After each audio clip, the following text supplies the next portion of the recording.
चलो तो good morning बच्चों, आपका ओएसिस एजुकेशन वाले यूट्यूब चैनल पे वेलकम करता हूँ। और एग्जैक्टली ये जो वीडियो हम लोग बना रहे हैं, ये स्टार्टिंग से वीडियो यहाँ पे आपको प्रोवाइड किए जाएंगे। अब कुछ बच्चे ऐसे होंगे जिन्होंने लेट एडमिशन किए, लेकिन लेट एडमिशन करने के बावजूद उनको इस चैप्टर के बीच वाले वीडियोस मिले होंगे, बीच वाले लेक्चर्स मिले होंगे। तो बहुत सारे बच्चों के हमको कमेंट किया है कि सर स्टार्टिंग के वीडियो हमको प्रोवाइड कीजिए, लेकिन वो हमारे लिए अभी तक पॉसिबल नहीं था। और उसी चीज़ को पॉसिबल करने के लिए हम लोग आपके खातिर यहाँ पे लेक्चर नंबर 1 से स्टार्ट करेंगे कि जो बीच वाले लेक्चर है उनको अभी स्किप करना पड़ेगा, और जितने भी नए बच्चे हैं उनको नए वीडियोस मिलेंगे और यहाँ से वो लोग पढ़ना स्टार्ट करेंगे। अब एग्जैक्टली बात अगर मैं केमिस्ट्री की करने लगा तो केमिस्ट्री के अंदर जो पहला लेसन अपन पढ़ेंगे उसको some basic concepts in chemistry बोला जाएगा। लेकिन ये लेसन स्टार्ट करने के पहले एक छोटी सी चीज़ अपन पढ़ेंगे कि केमिस्ट्री ये नाम अपन लोअर स्टैंडर्ड से सुनते आ रहे हैं, लेकिन लोअर स्टैंडर्ड में इस केमिस्ट्री को आप लोगों ने साइंस में पढ़े। अब उस साइंस के अंदर आप लोगों ने केमिस्ट्री भी पढ़े, साइंस के अंदर आप लोगों ने फिजिक्स भी पढ़े, और साइंस के अंदर आप लोगों ने बायोलॉजी भी पढ़े बच्चों। लेकिन यहाँ पे अगर अपन हायर स्टैंडर्ड की बात करने लगे, अपन 11th और 12th स्टैंडर्ड की बात करने लगे, तो साइंस को 3 अलग अलग पोर्शन में डिवाइड किया गया है। मतलब साइंस के अंदर अपने को केमिस्ट्री भी पढ़ना है, फिजिक्स भी पढ़ना है और बायोलॉजी भी पढ़ना है, लेकिन अलग अलग तरीके से यहाँ पे उसके साथ डील अपने को करना है। तो सबसे पहला सवाल ये उठने लगा कि अगर मैं केमिस्ट्री की बात करने लगा तो केमिस्ट्री का डेफिनेशन क्या है, कि आखिरकार केमिस्ट्री को अपन कैसे डिफाइन कर सकता है। तो केमिस्ट्री का एक बहुत ही सिंपल सा डेफिनेशन है बच्चों, the branch of science which deals with the study of matter. Science की एक ऐसी ब्रांच जिसके अंदर अपन मैटर के बारे में पढ़ेंगे उसको जनरली अपन केमिस्ट्री बोलेंगे, उसको केमिस्ट्री बोला जाएगा। The branch of science which deals with the study of matter. अब मैटर की कहानी अपने को जरूर केमिस्ट्री में पढ़ना है, लेकिन मैटर के प्रॉपर्टीज की भी अपन यहाँ पे बात करेंगे, मैटर के स्ट्रक्चर की भी अपन यहाँ पे बात करेंगे, और मैटर के बिहेवियर की भी स्टडी अपन केमिस्ट्री के अंदर करेंगे। तो सवाल ये उठने लगा कि हायर स्टैंडर्ड की अगर बात चलने लगी, 11th और 12th स्टैंडर्ड की मैं बात करने लगा, या फिर मैं JEE और नीट की बात करने लगा बच्चों, तो JEE और नीट के अंदर इस केमिस्ट्री को 3 पार्ट में डिवाइड किया गया है। केमिस्ट्री को 11th और 12th स्टैंडर्ड में 3 पार्ट में डिवाइड किया गया है, जिसमें से पहले को बोला जाता है physical chemistry. The first chemistry is called as physical chemistry. तो नीट और JEE के अंदर और 11th और 12th स्टैंडर्ड के अंदर केमिस्ट्री को 3 पार्ट में डिवाइड किया गया है, जिसके अंदर अपन पहले फिजिकल केमिस्ट्री पढ़ेंगे, दूसरे केमिस्ट्री को ऑर्गेनिक केमिस्ट्री बोला जाता है। The second type of chemistry is called as organic chemistry, और तीसरे टाइप के केमिस्ट्री को अपन इनऑर्गेनिक केमिस्ट्री बोलेंगे। The third type of chemistry is called as inorganic chemistry. मतलब अपने को 11th और 12th स्टैंडर्ड के अंदर 3 पोर्शन में केमिस्ट्री पढ़ना है, मतलब 3 पार्ट में केमिस्ट्री को यहाँ पे अपन ने डिवाइड कर लिए। पहला है फिजिकल केमिस्ट्री, दूसरा है ऑर्गेनिक केमिस्ट्री, और तीसरा है इनऑर्गेनिक केमिस्ट्री। ये केमिस्ट्री की ब्रांचेस है, अपन ऐसा बोल सकता है, लेकिन देखा जाए तो केमिस्ट्री की ना जाने कितनी सारी ब्रांचेस है। केमिस्ट्री की बहुत सारी ब्रांचेस है, लेकिन अपने को 11th और 12th स्टैंडर्ड में इन 3 ही ब्रांचेस के साथ डील करना है। तो आज अपन फिजिकल केमिस्ट्री का पहला लेसन स्टार्ट करेंगे, some basic concepts in chemistry. ये फिजिकल केमिस्ट्री का पहला लेसन है बच्चों। तो अपन स्टार्ट करेंगे फिजिकल केमिस्ट्री से, अपन फिजिकल केमिस्ट्री से स्टार्ट करेंगे। और फिजिकल केमिस्ट्री का पूरा सिलेबस मैं अभी आप लोगों को लिखे नहीं दूंगा। इस फिजिकल केमिस्ट्री का बुकलेट आपके पास आया होगा, और उसके अंदर फिजिकल केमिस्ट्री का एक पहला चैप्टर अपन ने बुकलेट में डाले हैं, और उस चैप्टर का नाम है some basic concepts in chemistry. तो सवाल ये उठने लगता है कि some basic concepts in chemistry के अंदर अपन क्या क्या पढ़ेंगे या कौन कौन से चीजों के साथ डील करेंगे। जबकि चैप्टर का नाम some basic concepts in chemistry है, तो नाम से अपने को ये पता चल रहा है कि इस लेसन के अंदर कुछ ऐसी चीज अपन पढ़ेंगे जो चीज शायद आप लोग लोअर स्टैंडर्ड स्टैंडर्ड में इसके पहले पढ़ चुके होंगे, लेकिन इसी चैप्टर के अंदर अपने को बहुत ही इंपॉर्टेंट चीजें भी पढ़ना है। सारी की सारी फिजिकल केमिस्ट्री की बेसिक लेवल की बातें अपन यहाँ पे करेंगे और एग्जैक्टली उन चीजों को आने वाले समय में फिजिकल केमिस्ट्री में जो डिफरेंट लेसन पढ़ेंगे वहां पे अप्लाई करते हुए अपने को चलना है। इसका मतलब ये जो लेसन है ये अपने आप में एक बहुत ही इंपॉर्टेंट लेसन बाहर निकल के आता है, क्योंकि जिस बच्चे को फिजिकल केमिस्ट्री अच्छे से समझना है उस बच्चे को ये लेसन बहुत ही जोरदार आना जरूरी है, बहुत ही इंपॉर्टेंट है। तो सब बेसिक कंसेप्ट्स इन केमिस्ट्री के अंदर सबसे पहले अपन क्लासिफिकेशन ऑफ मैटर की बात करेंगे कि आखिरकार मैटर को कैसे क्लासिफाई किया जाता है। तो यहां पे सबसे पहला आर्टिकल अपने को पढ़ना है जिसको अपन क्लासिफिकेशन ऑफ मैटर बोलेंगे। अपन मैटर के क्लासिफिकेशन की बात करेंगे कि आखिरकार मैटर क्या होता है और मैटर को किस तरह से क्लासिफाई किया जाता है। अब एग्जैक्टली बच्चों पहला आर्टिकल अपने को क्लासिफिकेशन ऑफ मैटर पढ़ना है। तो अब मैटर को मुझे क्लासिफाई अगर करना है तो सबसे पहले अपने को यूनिवर्स की बात करना पड़ेगा। सबसे पहले अपन यूनिवर्स की बात करेंगे, अब अगर मैं यूनिवर्स की बात करने लगा तो यूनिवर्स का मतलब पूरा का पूरा ब्रह्मांड है। यूनिवर्स का मतलब पूरा का पूरा ब्रह्मांड हो जाता है, मतलब आकाश गंगा से लेके जितने भी प्लैनेट्स वगैरह जिस जगह पे रहते हैं उसको अपन यूनिवर्स बोलेंगे। और यूनिवर्स को छोड़ के कोई भी चीज नहीं है, जितनी सारी चीजें हैं सारी की सारी चीजें यूनिवर्स के अंदर प्रेजेंट है, ऐसा अपन बोल सकता है। तो सवाल ये उठने लगा कि अगर मैं यूनिवर्स की बात करने लगा तो इस यूनिवर्स के अंदर क्या क्या प्रेजेंट है। तो जनरली यूनिवर्स के अंदर बहुत सारी चीजें प्रेजेंट है, लेकिन बच्चों अपन ये बोल सकते हैं कि ये जो यूनिवर्स अपने पास है इस यूनिवर्स को अपन दो ही टाइप में क्लासिफाई कर सकते हैं। That universe are mainly classified into two type. Universe के अंदर दो ही टाइप की चीजें मेनली प्रेजेंट है, जिसमें से पहले को अपन मैटर बोलेंगे। The first one is called as matter, पहले को मैटर बोला जाता है और दूसरे को अपन एनर्जी बोलता है। Second one is called as energy. इसका मतलब ये हुआ कि universe are classified into two type, first one is called as matter and second one is called as energy. इसका मतलब ये है कि यूनिवर्स के अंदर अगर सन प्रेजेंट है, मैं सन की बात कर रहा हूं, सूरज की बात कर रहा हूं, तो एग्जैक्टली यूनिवर्स के अंदर जो सन प्रेजेंट है उस सन को अपन मैटर बोलेंगे, सन को मैटर बोला जाएगा। और उस सन के अंदर एनर्जी भी प्रेजेंट है, ऐसा अपन बोल सकता है। इसका मतलब ये हुआ कि यूनिवर्स के अंदर दो ही चीजें प्रेजेंट है, ऐसा बोला जाएगा। मतलब यूनिवर्स को अपन ने दो ही टाइप में क्लासिफाई किए, पहले को अपन ने मैटर बोले और दूसरे को अपन ने एनर्जी बोले। अब सवाल ये उठने लगा कि ये जो मैटर यूनिवर्स के अंदर है, यूनिवर्स के अंदर ये जो मैटर है, इस मैटर को अपन कैसे डिफाइन कर सकता है। मैं मैटर के डेफिनेशन की बात कर रहा हूं, तो मैटर का बहुत ही सिंपल सा डेफिनेशन है, anything having mass which occupies some space that each and everything is called as matter. तो मैटर को मैंने यहां पे डिफाइन कर दिया, एनीथिंग हैविंग मास, ऐसी कोई भी चीज जिसके पास मास है और उसने यूनिवर्स की कुछ तो भी जगह ऑक्युपाई करके रखी है। Anything having mass which occupy some space, which occupy some space that each and everything is called as matter. उन हर एक चीजों को अपन मैटर बोल सकता है जिसके पास मास है और उसने कुछ तो भी जगह ऑक्युपाई करके रखी है। इसका मतलब ये हुआ कि अगर मैं अपने आप की बात करने लगा, तो मेरे अंदर मेरा कुछ ना कुछ मास है, मतलब मेरे अंदर मेरा कुछ ना कुछ वेट है। उसी वेट को थोड़ी देर के लिए अगर मैं मास बोलने लगा तो मेरे अंदर मेरा कुछ ना कुछ मास है और मैंने यूनिवर्स की कुछ तो भी जगह ऑक्युपाई करके रखा हुआ है। इसका मतलब मैं अपने आप को मैटर बोल सकता हूं। अगर मैं इस पेन की बात करने लगा, मैं इस मार्कर की बात करने लगा, तो इस मार्कर के अंदर मार्कर का कुछ ना कुछ मास है और इस मार्कर ने यूनिवर्स की इतनी जगह ऑक्युपाई करके रखा है, इसका मतलब इस मार्कर को भी जनरली मैं मैटर बोल सकता हूं। अगर मैं एयर की बात करने लगा, तो मुझे ये बताइए, क्या एयर यूनिवर्स के अंदर प्रेजेंट नहीं है बच्चों। अब एयर अगर यूनिवर्स के अंदर प्रेजेंट है तो एयर ने यूनिवर्स की कुछ तो भी स्पेस ऑक्युपाई करके रखा है, ऐसा बोला जाएगा। और एयर के अंदर एयर का कुछ ना कुछ मास भी है, इसीलिए अपन एयर को भी मैटर बोलेंगे, एयर को भी मैटर बोला जाएगा।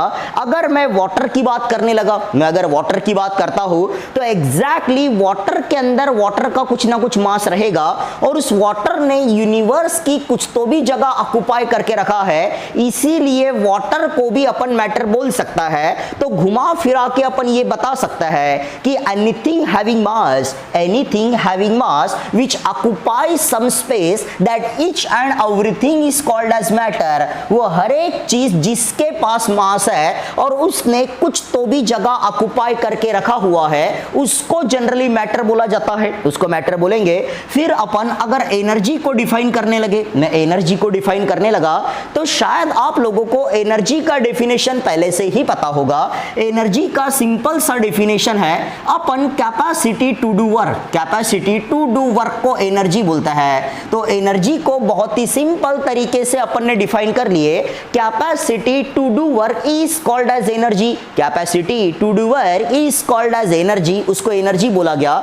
लेकिन इस चैप्टर के अंदर अपने को एनर्जी के साथ डील नहीं करना, इस चैप्टर में अपने को मैटर का क्लासिफिकेशन पढ़ना है।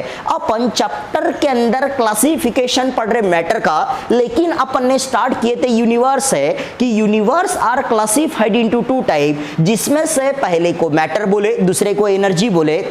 लेकिन अभी अपने को बात करनी है मैटर की, अपन मैटर की बात करेंगे। तो देखो बच्चों, मैटर के अंदर क्या होता है। अब जिस पर्टिकुलर मैटर की मैं बात कर रहा हूं, मान के चलो मैंने अपने आप को मैटर बोला, तो मैं अगर कोई मैटर हूं तो मेरे अंदर मेरे दो बिहेवियर हो सकता है कि एक तो मेरे को देखने का तरीका कुछ अलग हो सकता है। जैसे मैंने आप लोगों को ये बोला कि मैं आपको फिजिकली कैसे दिख रहा, तो आप लोग बोलोगे सर फिजिकली आप मुझे मोटे दिख रहे हैं, या फिजिकली आप मुझे पतले दिख रहे हैं, या फिजिकली आपकी हाइट कम है या ज्यादा है, अपन ऐसा बोल सकता है। लेकिन मैंने आप लोगों को यह बोला कि मैं केमिकली कैसे दिख रहा, तो आप बोलोगे सर ये कैसा सवाल है कि केमिकली आप हमें कैसे दिख सकते हो। लेकिन बच्चों, मेरे अंदर केमिकल रिएक्शन हो ही रही है।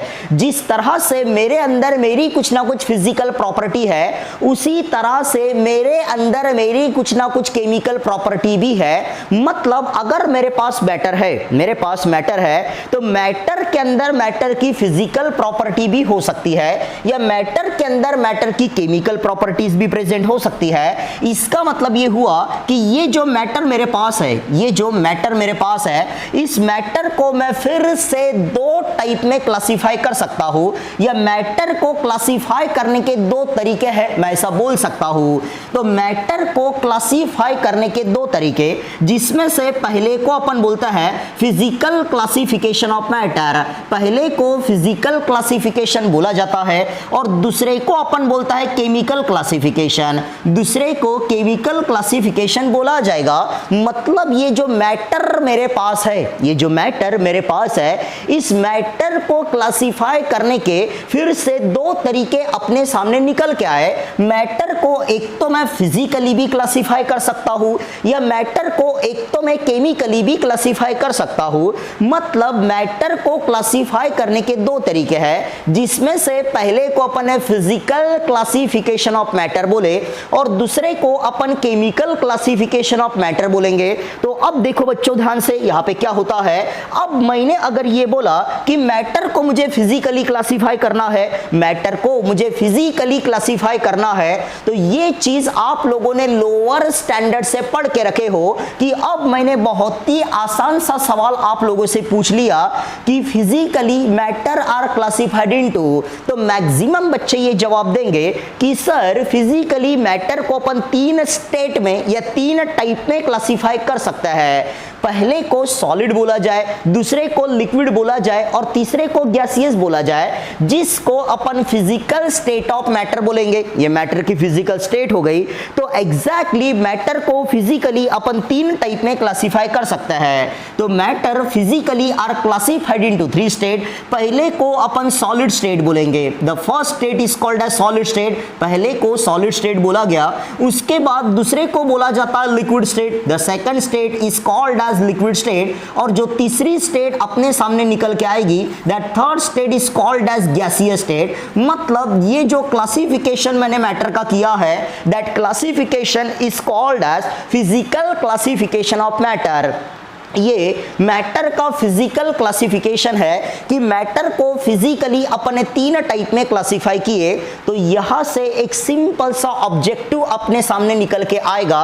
क्योंकि बच्चे अपने को बात करनी है जेईई की और नीट की, तो यहां से सिंपल सा एमसीक्यू कैसे बन सकता है। देखो, अब मान के चलो सवाल ऐसा आया, सवाल या क्वेश्चन कुछ इस तरह से आया कि physically matter are classified into, physically matter are classified into, पहला ऑप्शन दिया है सॉलिड स्टेट, दूसरा ऑप्शन दिया है लिक्विड स्टेट, तीसरा ऑप्शन दिया है गैसियस स्टेट और चौथा ऑप्शन दिया रहेगा ऑल ऑफ दिस। चौथा ऑप्शन ऑल ऑफ दिस दिया रहेगा।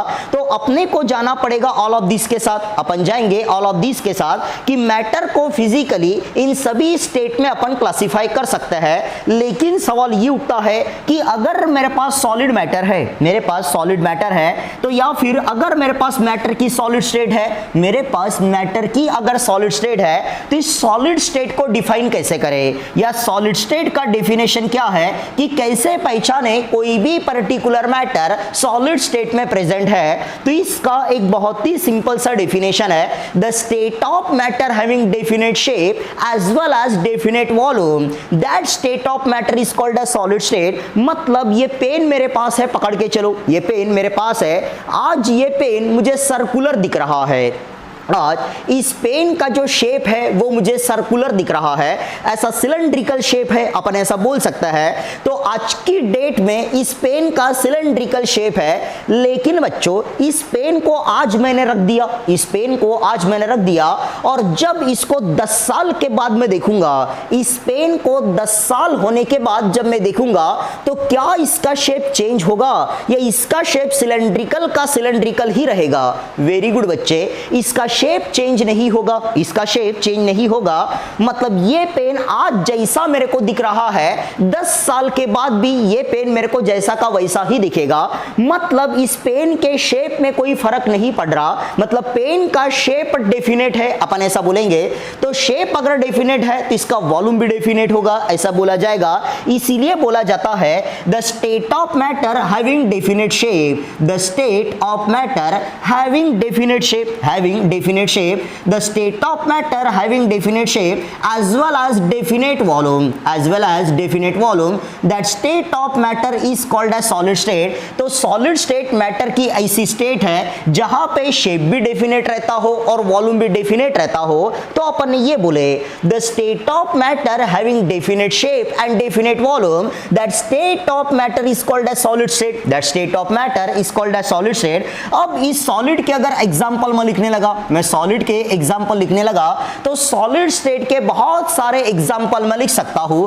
अब मोस्ट कॉमन एग्जांपल इसका शुगर है, मैं शुगर की बात करने लगा, मैं सॉल्ट की बात करने लगा, मैं कॉपर की बात करता हूं, मैं जिंक की बात करता हूं। जैसे यहां पे गोल्ड मैंने बोला, मैंने एल्यूमिनियम बोला, जैसे मैंने यहां पे सिल्वर बोला, आयरन बोला, तो ये सारे के सारे सॉलिड के एग्जांपल है, ये सारे के सारे सॉलिड के एग्जांपल है। मैं टेबल की बात करने लगा, मैं अपने आप की बात करने लगा, मैं अगर इस बोर्ड की भी बात करने लगा, तो ये सारी की सारी चीजें सॉलिड स्टेट में प्रेजेंट है, ऐसा बोलेंगे। और ये चीजें अगर सॉलिड स्टेट में प्रेजेंट है, इसका मतलब इनके अंदर शेप भी डेफिनेट होगा और वॉल्यूम भी डेफिनेट होगा, अपन ऐसा बोल सकता है। तो ये मैटर की पहली स्टेट है, या फिजिकली मैटर को अपन ने पहले स्टेप में ऐसे क्लासिफाई कर लिए।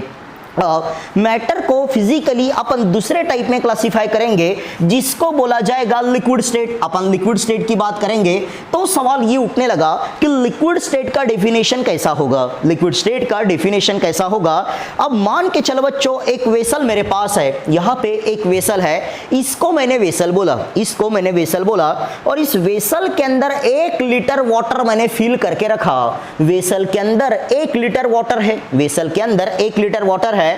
तो इस वेसल के अंदर जो 1 लीटर वाटर मैंने रखा, उस 1 लीटर वाटर का जो शेप है, 1 लीटर वाटर का जो शेप है, वो शेप मुझे वेसल के शेप के समान दिखेगा। मैं ऐसा बोल सकता हूं जिस वेसल का जो शेप है, मतलब जिस वेसल के अंदर अपन वाटर को फिल करके रखेंगे, वाटर का शेप उसी वेसल के शेप के समान हो जाएगा, ऐसा बोला जाएगा। तो हाल फिलहाल में इस वेसल के अंदर मैंने 1 लीटर वाटर रखा और उस वाटर का शेप सिलेंड्रिकल है, वाटर का शेप सिलेंड्रिकल है।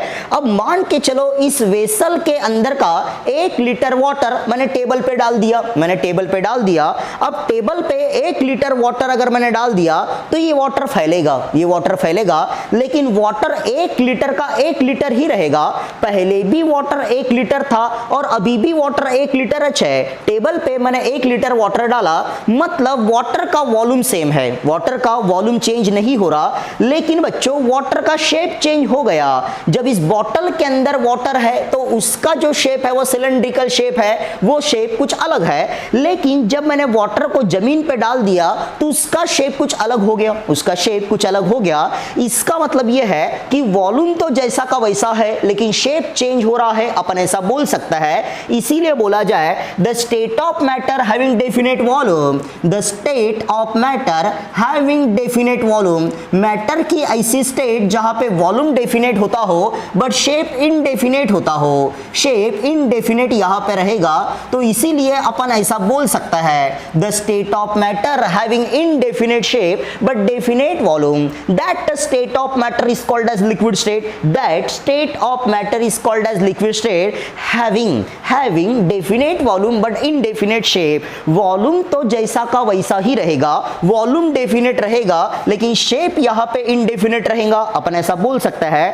अब अगर लिक्विड के एग्जांपल्स की मैं बात करने लगा, मैं अगर लिक्विड स्टेट के कुछ एग्जांपल लिखने लगा तो लिक्विड स्टेट का पहला और बड़ा फेमस एग्जांपल मैं लिखूंगा। यहां पर मैंने वाटर लिखा बच्चे, वाटर के बाद मैंने अल्कोहल लिखा, अल्कोहल के बाद मैंने पेट्रोल लिखा, अल्कोहल के बाद मैंने पेट्रोल लिखा, पेट्रोल के बाद मैंने डीजल लिखा, पेट्रोल के बाद मैंने डीजल लिखा। तो ऐसी बहुत सारी चीजें बाहर निकल के आती है जो अपने को लिक्विड स्टेट में दिखती है, अपने को वो चीजें लिक्विड स्टेट में दिखेंगी जिनका यहाँ पे डेफिनेट रहेगा वॉल्यूम और इनडेफिनेट रहेगा shape, and that state of matter is called as liquid state, उसको लिक्विड स्टेट बोला जाएगा। फिर मैटर को फिजिकली अपन आखिरी टाइप में क्लासिफाई करेंगे जिसको गैसीय स्टेट बोला जाएगा, जिसको अपन गैसीय स्टेट बोलेंगे। तो इसका बहुत ही सिंपल सा डेफिनेशन सामने निकल के आता है, the state of matter having indefinite shape, the state of matter having indefinite shape, यहाँ पे shape indefinite रहेगा। अब indefinite shape के साथ साथ वॉल्यूम भी यहाँ पे indefinite रहेगा, वॉल्यूम भी यहाँ पे indefinite रहेगा।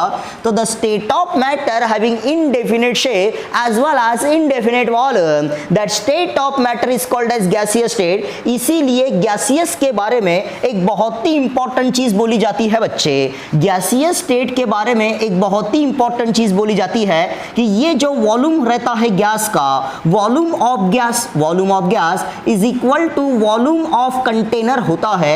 मतलब गैस को जिस कंटेनर के अंदर अपन रखेंगे, गैस को जिस कंटेनर के अंदर रखा जाएगा, गैस का वॉल्यूम भी उतना ही होगा। Volume of gas is equal to volume of container. अब मान के चलो वॉल्यूम 2 लीटर का है, वॉल्यूम अगर 2 लीटर का है तो उस गैस का वॉल्यूम भी 2 लीटर हो जाएगा। गैस को अगर मैंने 1 लीटर कंटेनर के अंदर फिल करके रखा तो उस गैस का वॉल्यूम भी 1 लीटर हो जाएगा, अपन ऐसा बोल सकता है। तो इस तरह से अपन ने मैटर को फिजिकली 3 टाइप में क्लासिफाई किए। तो matter are physically classified into 3 type. तो ये इसका जनरल इंट्रोडक्शन था, ये जनरल इंट्रोडक्शन था। फिर सामने चल के फिजिकल केमिस्ट्री के अंदर अपन सॉलिड स्टेट नाम का पूरा लेसन ही पढ़ेंगे और उस लेसन के अंदर अच्छे से देखा जाएगा कि सॉलिड स्टेट का मतलब क्या होता है और उसके अंदर कौन कौन सी चीजें अपने को पढ़ना है। फिर फिजिकल केमिस्ट्री में अपन गैसियस स्टेट और लिक्विड स्टेट ये दो चैप्टर फिर से सेपरेटली पढ़ेंगे। तो हाल फिलहाल में इस चैप्टर में इतना ही अपने को फिजिकल क्लासिफिकेशन पढ़ना था। लेकिन बच्चे यहाँ पे मैटर को अपन ने दो टाइप में क्लासिफाई किए थे। पहले को बोला गया था फिजिकल क्लासिफिकेशन ऑफ मैटर और दूसरे को अपन ने केमिकल क्लासिफिकेशन ऑफ मैटर बोले थे। तो अभी बहुत ही इंपॉर्टेंट केस अपन पढ़ेंगे chemical classification of matter. Matter को अपन ने फिजिकली क्लासिफाई कर लिए, अब अपन मैटर को केमिकली क्लासिफाई करेंगे कि आखिरकार मैटर को केमिकली कैसे क्लासिफाई किया जाए, कि मैटर का केमिकल क्लासिफिकेशन क्या क्या है। तो मैटर को अभी अपने को केमिकली क्लासिफाई करना है। तो ध्यान से देखिएगा बच्चों, मैटर को केमिकली अपन कैसे क्लासिफाई कर सकता है। तो मैटर के केमिकल क्लासिफिकेशन की अगर बात चलने लगी तो मैटर को केमिकली मैं दो टाइप में क्लासिफाई कर सकता हूं। That matter chemically are classified into two type. Matter are chemically classified into two type. First one is called as, जिसमें से पहले को अपन प्योर सब्सटेंस बोलेंगे बच्चे। The first one is called as pure substance. First one is called as pure substance और दूसरे को बोला जाता है mixer. Second one is called as mixer. इसका मतलब ये हुआ कि जिस तरह से मैटर को अपन ने फिजिकली क्लासिफाई किए थे उसी तरह से मैटर को अभी अपन केमिकली क्लासिफाई कर रहे। कि मैटर को फिजिकली अपन ने तीन टाइप में क्लासिफाई किए, लेकिन मैटर को केमिकली अपन दो टाइप में क्लासिफाई कर रहे। पहले को बोला जा रहा है pure substance. The first one is called as pure substance और दूसरे को अपन मिक्सचर बोल रहे, दूसरे को मिक्सचर बोला जा रहा है। तो मान के चलो नाम पे सवाल आ गया, नाम पे सवाल आ गया कि chemically matter are classified in, chemically matter are classified in. पहला ऑप्शन दिया है प्योर सब्सटेंस, पहला ऑप्शन अपने पास लिखा है प्योर सब्सटेंस और दूसरा ऑप्शन लिखा है मिक्सर, दूसरा ऑप्शन अपने पास मिक्सर लिखा है। तीसरा ऑप्शन लिखा है both A and B, third option is both A and B और चौथा ऑप्शन लिखा है नन ऑफ दिस, चौथा ऑप्शन नन ऑफ दिस लिखा है। तो अपने को जाना पड़ेगा बोथ ए एंड बी के साथ, मतलब अपन जाएंगे ऑप्शन नंबर 3 के साथ, क्योंकि मैटर को केमिकली अपन ने दो टाइप में क्लासिफाई किए। पहले को प्योर सब्सटेंस बोला गया और दूसरे को अपन ने मिक्सचर बोले। अभी अपने को डिटेल में पढ़ना पड़ेगा कि प्योर सब्सटेंस का मतलब क्या होता है और मिक्सचर का मतलब क्या होता है बच्चों। तो प्योर सब्सटेंस का मतलब पढ़ने से पहले अपन पढ़ेंगे मिक्सचर का मतलब क्या होता है, क्योंकि यहाँ पे ये जो मिक्सचर है, यहाँ पे ये जो मिक्सचर है, ये मिक्सचर बड़ा इंपॉर्टेंट है। मिक्सचर बड़ा इंपॉर्टेंट है क्योंकि डायरेक्ट सवाल कभी कभार मिक्सचर के ऊपर अपने को मिल सकता है। और ऐसे बच्चे, मैं बच्चों की बात कर रहा हूं और बच्चों का मतलब मैं बॉयज की बात कर रहा हूं, मैं सिर्फ बॉयज लोगों की बात कर रहा हूं।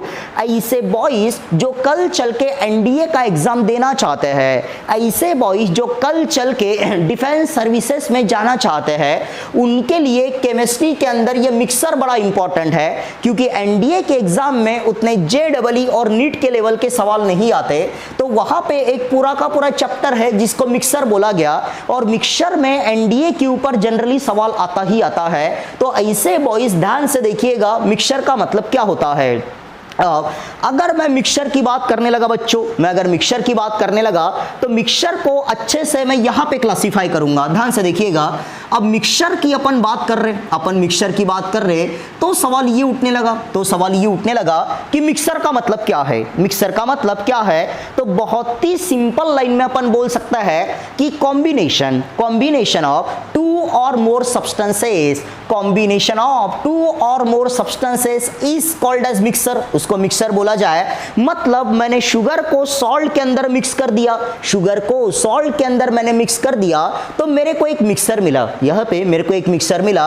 या फिर मैंने मान के चलो अल्कोहल को वाटर के अंदर मिक्स कर दिया तो मेरे को फिर से एक मिक्सर मिलेगा, अपने को फिर से एक मिक्सर मिलेगा। या फिर मान के चलो मेरे पास चिवड़ा है, मैं अगर चिवड़े की बात करने लगा तो चिवड़े को भी एक मिक्सर बोला जाता है, चिवड़े को भी एक मिक्सर अपन बोलेंगे क्योंकि चिवड़े के अंदर बहुत सारी चीजों का कॉम्बिनेशन होता है। चिवड़ों के अंदर पोहा होता है, मिर्ची होता है, टमाटर होता है, मूंगफली होती है, ना जाने कितनी सारी चीजों को मिक्स करके अपन चिवड़ा बनाते हैं। तो चिवड़े को मैं मिक्सर बोलूंगा, that chivda is called as mixer. इसका मतलब मिक्सर को अगर मैं डिफाइन करने लगा तो यहां पे बोलूंगा combination, combination of two or more substances, combination of two or more, combination of two or more substances, या फिर अपन बोलेंगे combination of two or more components, combination of two or more components is called as mixture. तो मैंने दो या दो से ज्यादा के कंपोनेंट का जो मिक्सर होता है या कॉम्बिनेशन होता है उसको अपन ने मिक्सचर बोले। अब ध्यान से देखिएगा, यहां से बड़ा इंपॉर्टेंट काम चालू होता है। अब ये जो मिक्सर अपने पास है, ये जो मिक्सचर अपने पास है, that mixture are classified into two type. अपन मिक्सचर को दो टाइप में क्लासिफाई कर सकते हैं मेरे बच्चे। That mixture are mainly classified into two type, जिसमें से पहले मिक्सचर को बोला जाता है homogeneous mixture. The first mixture is called as homogeneous mixture. शायद ये नाम आपने 9th स्टैंडर्ड में सुने होंगे। तो पहले मिक्सचर को बोला गया होमोजीनियस मिक्सचर, तो दूसरे मिक्सचर को बोला जाता है heterogeneous mixture. The second mixture is called as heterogeneous mixer. मैंने पहले मिक्सर को होमोजीनियस मिक्सर बोला और दूसरे मिक्सर को मैं हेटेरोजीनियस मिक्सर बोलूंगा मेरे बच्चे। ध्यान में रखते हुए चलना है, क्योंकि बार बार मैं एक चीज बोल रहा हूं कि ये जो मिक्सचर नाम का आर्टिकल है ये बहुत ही इंपॉर्टेंट आर्टिकल है बच्चे। और जितने भी आर्टिकल इंपॉर्टेंट होते हैं उनको अपन अच्छे से डील करते हैं उनके साथ, या उनको अपन छोड़ते नहीं है। इसीलिए बोला जाता है कि जब तक फोड़ेंगे नहीं तब तक बच्चे छोड़ेंगे नहीं। तो इसको तब तक अपने को नहीं छोड़ना है जब तक ये अच्छे से समझ में अपने को नहीं आएगा। ये एक बार अगर समझ में नहीं आया तो वीडियो को पॉज करके फिर से एक बार देखिएगा, इसको अच्छे से समझने की कोशिश कीजिएगा। तो मैंने ये बोला कि mixture are classified into two type. पहले को अपन ने होमोजीनियस मिक्सर बोले और दूसरे को अपन ने हेटेरोजीनियस मिक्सर बोले, दूसरे को हेटेरोजीनियस मिक्सर बोला गया। अब सवाल ये उठने लगा कि मिक्सर अगर मेरे पास है, मिक्सचर अगर मेरे पास है तो उस मिक्सचर के अंदर दो या दो से ज्यादा कंपोनेंट प्रेजेंट होंगे। Combination of two or more components is called as mixer. उसको अपन ने मिक्सचर बोले, मतलब मिक्सचर के अंदर दो या दो से ज्यादा कंपोनेंट प्रेजेंट होंगे ही होंगे। तो अब सवाल ये उठने लगा कि अगर मेरे पास होमोजीनियस मिक्सर है, मेरे पास अगर होमोजीनियस मिक्सर है तो मैं होमोजीनियस मिक्सर को कैसे डिफाइन करता हूं। ध्यान से देखो, the mixture whose component can not be separated. पहले मैं डिफाइन कर लेता हूं, फिर इसका मतलब आराम से समझा के देता हूं। The mixture whose component, the mixture whose component, ऐसा मिक्सचर जिसके कंपोनेंट, ऐसा मिक्सचर जिसके कंपोनेंट को, the mixture whose component can not be easily separated, can not be easily separated. ऐसा मिक्सचर जिसके कंपोनेंट को अपन इजीली सेपरेट नहीं कर सकते, इजीली सेपरेट नहीं कर सकते।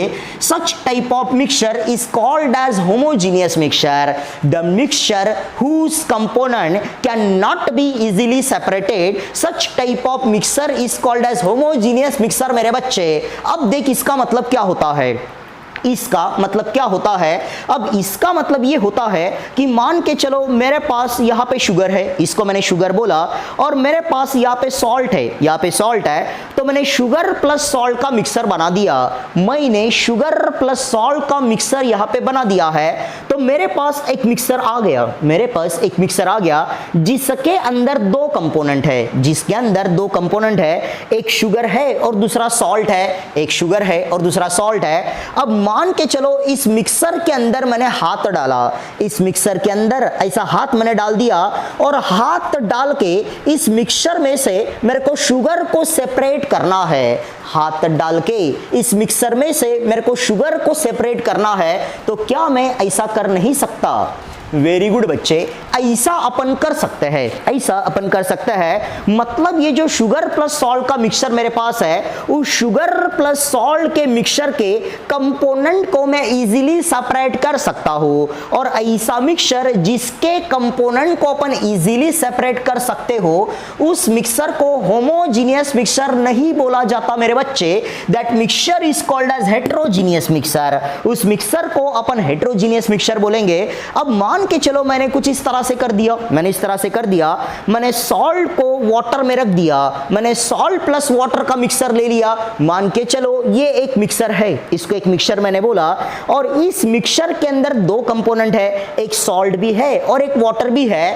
तो क्या इसके अंदर से हाथ डाल के मैं सॉल्ट को इजीली सेपरेट कर पाऊंगा? नहीं कर पाऊंगा। मतलब ये ऐसा मिक्सचर है जिसके कंपोनेंट को अपन इजीली सेपरेट नहीं कर सकते। मैं इजीली बोल रहा हूं, कोई केमिकल प्रोसेस वगैरह अप्लाई करने की बात नहीं हो रही है। इसीलिए बोला गया the mixture whose component can not be easily separated, that mixture is called as homogeneous mixture. तो यहां पे अगर मुझे हेटेरोजेनियस मिक्सचर को डिफाइन करना है तो मैं बोलूंगा the mixture whose component can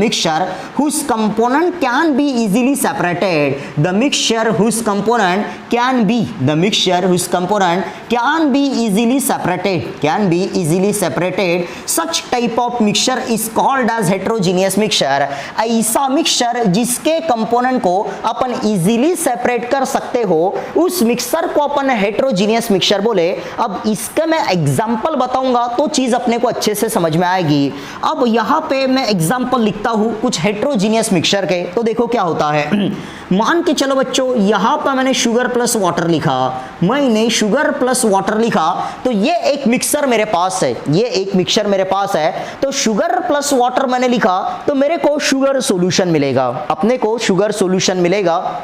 तो एग्जैक्टली शुगर प्लस वाटर मेरे पास है, तो मैंने शुगर प्लस वाटर ले लिया, और शुगर वाटर के अंदर ऑटोमेटिकली कुछ समय के बाद डिसॉल्व हो जाएगी। शुगर ऑटोमेटिकली कुछ समय के बाद वाटर के अंदर डिसॉल्व हो जाएगी।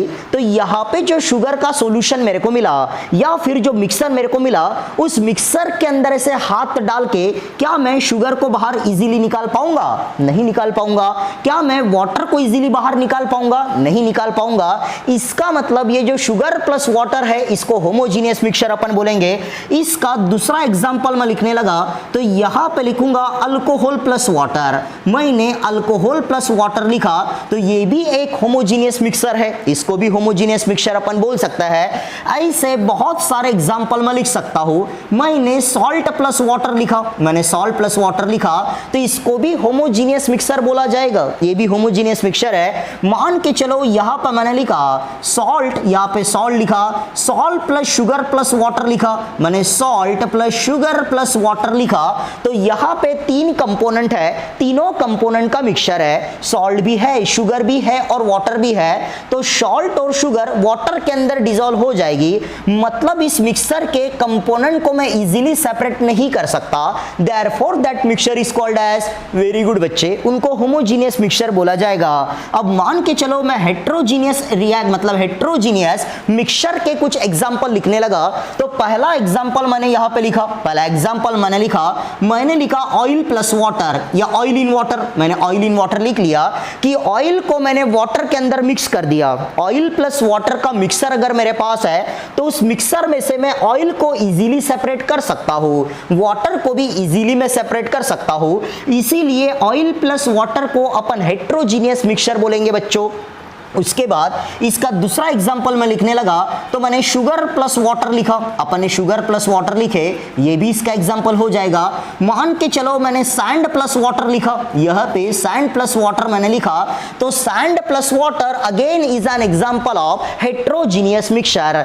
तो अपने को ध्यान में रखना है, बहुत ही इंपॉर्टेंट सवाल यहां पे पूछे जाता है। जनरली 4 ऑप्शन अपने पास दिए रहेंगे और चारों ऑप्शन में मिक्सर होंगे, चारों के चारों ऑप्शन में मिक्सर अपने पास दिए होंगे और अपने को बोला जाएगा कि which of the following is an example of homogeneous mixture, एक तो ऐसा बोलेगा, या फिर which of the following is an example of heterogeneous mixture ऐसा बोलेगा। ना जाने कैसा भी यहां पे बोला जा सकता है। अब मान के चलो मैंने एक सवाल यहां पे आप लोगों से पूछ लिया, अगर मैं एयर की बात करने लगा, तो क्या एयर को मैं मिक्सर नहीं बोलूं? Very good, air is a mixture of gases air is a mixture of gases, अपन ऐसा बोल सकता है। तो एयर बहुत सारे गैसेस का मिक्सचर है। तो इस एयर के अंदर ऐसा हाथ डाल के मैं ऑक्सीजन, हाइड्रोजन, नाइट्रोजन को बाहर नहीं निकाल सकता। मतलब एयर ऐसा मिक्सचर है जिसके कंपोनेंट को इजीली अपन सेपरेट नहीं कर सकते। Therefore that air is an example of homogeneous mixture. नाम ध्यान में रखना बच्चे। और एक चीज यहां पे अपने को ध्यान में रखना है, ये बहुत ही इंपॉर्टेंट चीज है, इसीलिए यहां पे नोट के फॉर्म में मैं इधर लिखूंगा कि जितने सारे सॉल्यूशन है, जितने सारे सॉल्यूशन अपने को दिखेंगे, all the solution is a homogeneous mixture. जितने सारे सॉल्यूशन अपने को दिखते हैं, अभी सभी के सभी सॉल्यूशन को होमोजीनियस मिक्सचर बोला जाता है। तो ये भी सवाल आ सकता है, ध्यान में रखना है कि सॉल्यूशन इज, सॉल्यूशन कौन है, तो सारे के सारे सॉल्यूशन को होमोजीनियस मिक्सचर बोला जाता है बच्चों। ये चीज ध्यान में रखते हुए चलना है। तो इस तरह से अपन मिक्सचर को दो टाइप में क्लासिफाई किए। पहले को बोला गया होमोजीनियस मिक्सचर और दूसरे को बोला गया heterogeneous mixture. Second one is called as heterogeneous mixture. बोलो यहां तक बात समझ में आती है? तो यहां तक आप लोग कॉपी करके रखो। फिर मैं आप लोगों को प्योर सब्सटेंस पढ़ाता हूं कि आखिरकार प्योर सब्सटेंस क्या होता है और प्योर सब्सटेंस के सामने कौन कौन सी चीज बाहर निकल के आती है बच्चों। तो यहाँ तक कॉपी करके रखो। फिर थोड़ी सी जगह अपन क्रिएट करेंगे और बात करेंगे प्योर सब्सटेंस की। चलो कर लिए बच्चों यहाँ तक कॉपी। तो एक काम करते हैं, अभी 2 मिनट का अपना आर्टिकल बचा है तो उसको भी यहीं पे ख़त्म कर लेते हैं। थोड़ी सी जगह क्रिएट करना है बस अपने को, तो थोड़ी सी जगह क्रिएट कर लेते हैं और अपना काम हो जाएगा। तो आप लोग बाद में कॉपी करना, पहले देख लो इधर क्या है। तो देखो थोड़ी सी जगह मैंने क्रिएट कर लिया, इतनी जगह में अपना काम हो जाएगा। और एग्जैक्टली यहाँ पे अभी अपन बात करेंगे प्योर सब्सटेंस की। तो ध्यान दीजिएगा क्या होता है। अब एग्जैक्टली अपन बात कर रहे हैं प्योर सब्सटेंस की। यहाँ पे अपने पास प्योर सब्सटेंस सामने निकल के आया कि आखिरकार प्योर सब्सटेंस का मतलब क्या होता है। तो प्योर सब्सटेंस का मतलब क्या होता है या एक्चुअली ये क्या है, इसकी बात अपन थोड़ी देर में करेंगे। लेकिन सबसे बड़ा सवाल ये उठता है कि अपन बात कर रहे क्लासिफिकेशन की, बात यहाँ पे क्लासिफिकेशन की हो रही है। तो प्योर सब्सटेंस को अपन दो टाइप में क्लासिफाई कर सकते हैं बच्चे, जिसमें से पहले को बोला जाता है element, the first one is called as element, और दूसरे को बोला जाता है कंपाउंड, दूसरे को अपन कंपाउंड बोलेंगे। तो एग्जैक्टली अपन ने प्योर सब्सटेंस को दो टाइप में क्लासिफाई किए, पहले को एलिमेंट बोला गया और दूसरे को कंपाउंड बोला गया। तो ऐसा एलिमेंट, एलिमेंट का मतलब यह है जहां पे सेम सब्सटेंस प्रेजेंट रहते हो, सेम सब्सटेंस वाले को अपन एलिमेंट बोलेंगे और डिफरेंट सब्सटेंस वाले चीज को कंपाउंड जनरली बोला जाता है। अब ये जो एलिमेंट अपने पास है, इस एलिमेंट को फिर से 3 टाइप में अपन क्लासिफाई कर सकते हैं। अपने को मालूम है कि पीरियोडिक टेबल में जितने सारे सब्सटेंस प्रेजेंट है, that all the substance are called as element, उनको एलिमेंट बोला जाएगा। लेकिन that element are again classified into 3 type, जिसमें से पहले को अपन मेटल बोलते हैं, दूसरे को नॉन मेटल बोला जाता है और तीसरे को अपन मेटालॉइड बोलेंगे। Third one is called as metalloid. इसके बारे में डिटेल में अपन कल के वीडियो में पढ़ेंगे, लेकिन अभी अपन सिर्फ क्लासिफाई कर रहे हैं, यहाँ पे क्लासिफिकेशन की बात हो रही है। फिर ये जो कंपाउंड है मेरे बच्चे, ये जो कंपाउंड अपने पास है, that compound are again classified into 2 type, जिसमें से पहले कंपाउंड को बोला जाएगा organic compound, the first one is called as organic compound and second one is called as inorganic compound. तो यहाँ पे ये जो प्योर सब्सटेंस अपने सामने निकल के आया, उसका सिर्फ क्लासिफिकेशन अपन ने देखे, इसके डिटेल थ्योरी अपन नेक्स्ट वीडियो में देखेंगे। तो आप लोग यहां तक बराबर कॉपी करके रखिएगा और वहीं तक रिवाइज कीजिएगा, इसको रिवाइज करने की गरज नहीं है। और उसके अंदर भी ये जो मिक्सर वाला आर्टिकल अपन ने पढ़े, ये बहुत ही इंपॉर्टेंट आर्टिकल है, एंट्रेंस के अंदर डायरेक्ट सवाल इधर से आते हैं। तो ये बड़ा इंपॉर्टेंट आर्टिकल, एक बार समझ में नहीं आया तो वीडियो को पॉज करना और फिर से इसको समझने की, लर्न करने की कोशिश करना। और ये इस चैप्टर का पहला लेक्चर था, तो चैप्टर का पहला लेक्चर समझना ही बड़ा इंपॉर्टेंट काम है। नहीं समझ में आता हो तो रिवाइंड कर करके इसको समझने की कोशिश कीजिएगा। ये पहला लेक्चर में आज जो चीजें बताया वो अगर समझ में आ गई तो आने वाले समय में इस चैप्टर के साथ आसानी से अपन डील कर सकता है बच्चों। चलो तो आज अपना वीडियो अपन यहीं पे खत्म करता है, फिर मिलता है नेक्स्ट वीडियो में।